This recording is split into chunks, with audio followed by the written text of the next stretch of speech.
আর কয়দিন বাদে মাধ্যমিকের পরীক্ষা। আমার ভিডিও করার উদ্দেশ্য হচ্ছে কি করে ছাত্রছাত্রীরা ইংলিশে সর্বোচ্চ নম্বর তুলতে পারবে। দেখো, তোমাদের ফার্স্ট এক্সাম বেঙ্গলি, তো বাংলা পরীক্ষা যখন তোমরা দিয়ে আসবে তারপরে কি করতে হবে, বাড়িতে আসার পর ফ্রেশ হওয়ার পর তোমাদের যেগুলো ইম্পর্টেন্ট রাইটিং স্কিল এই বছর আসার কথা, সব থেকে ইম্পর্টেন্ট কি writing skill, notice writing, personal letter, biography writing, story writing, process writing, তো সমস্ত যেগুলো আসার কথা বা আসবে পরীক্ষায় এই সমস্ত রাইটিং স্কিলের রুলসগুলো তোমরা ভালো করে আরেকবার দেখে নাও।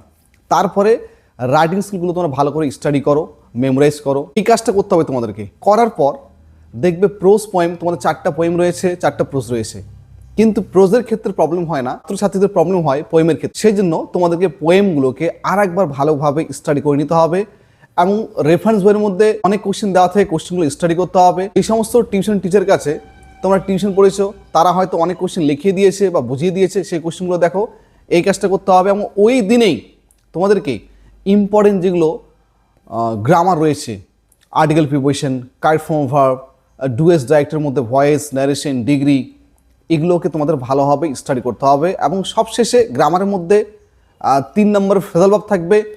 ইম্পর্টেন্ট ফেজাল ভার্বগুলো তোমাদেরকে আবার পড়ে নিতে হবে। এটা হচ্ছে তোমাদের যেই দিন তোমরা বাংলা পরীক্ষা দিয়ে আসলে ওই দিনেই রাত্রে এই কাজগুলো করতে হবে।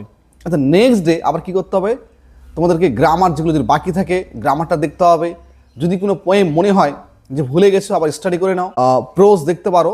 এবং আবার নেক্সট ডে যেদিন তোমার পরীক্ষা রয়েছে সেই দিন ইম্পর্টেন্ট রাইটিং স্কিলগুলোকে আবার একবার তোমাদের দেখে নিতে হয় ভালো করে। তারপর রেডি হয়ে পরীক্ষা দিতে গিয়ে যা লাগে, তোমাদের অ্যাডমিট কার্ড, তোমাদের পেন, তোমাদের একটা ওয়াচ রাখা খুব দরকার, কারণ স্মার্ট ওয়াচ তো পড়তে পারবে না, একটা সিম্পল একটা ওয়াচ যাতে করে টাইমটা দেখতে পাও। আর রাইটিং স্কিলের কথা বলছি আমি, তোমরা যদি রাইটিং এর রুলসগুলোকে ভালোভাবে স্টাডি করো, মনে যদি থাকে, তোমরা কিন্তু 3টা রাইটিং স্কিল লিখতে পারবেই। এবং 3টা রাইটিং স্কিল লেখা তোমাদের দরকার, কারণ সেখানে 30 নম্বর তোমরা কিন্তু পেয়ে যাবে। তোমরা যদি যেভাবে হোক প্রত্যেকটা রাইটিং স্কিল 100 ওয়ার্ডের মধ্যে কমপ্লিট করো, 3টা রাইটিং স্কিল, যদি অনেক স্পেলিং মিস্টেক হয় তবুও 10-এর মধ্যে 7 পাবে, 6 পাবে, 5 পাবে। কিন্তু তোমরা যদি ছেড়ে আসো তাহলে কিন্তু 1 নম্বর পাবে না। এবং ইংলিশে হাইস্ট নাম্বার তোলার জন্য, বেশি নম্বর তোলার জন্য রাইটিং স্কিল অনেক বেশি ইম্পর্টেন্ট কম্পেয়ার টু সিন, তো সেই কাজটা করতে হবে। আর আনসিন কিভাবে সলভ করতে হয় আমি এর আগে বলেছি, আবারও বলছি, আনসিন পড়ার আগে আনসিনের সমস্ত কোশ্চেনগুলো তোমরা ভালো করে পড়ে নেবে। প্লাস গ্রামার ভোকাবুলারি পার্টে আনসিন থেকে 4টা মিনিং ওয়ার্ড থাকবে, যেখানে 8 নম্বর রয়েছে।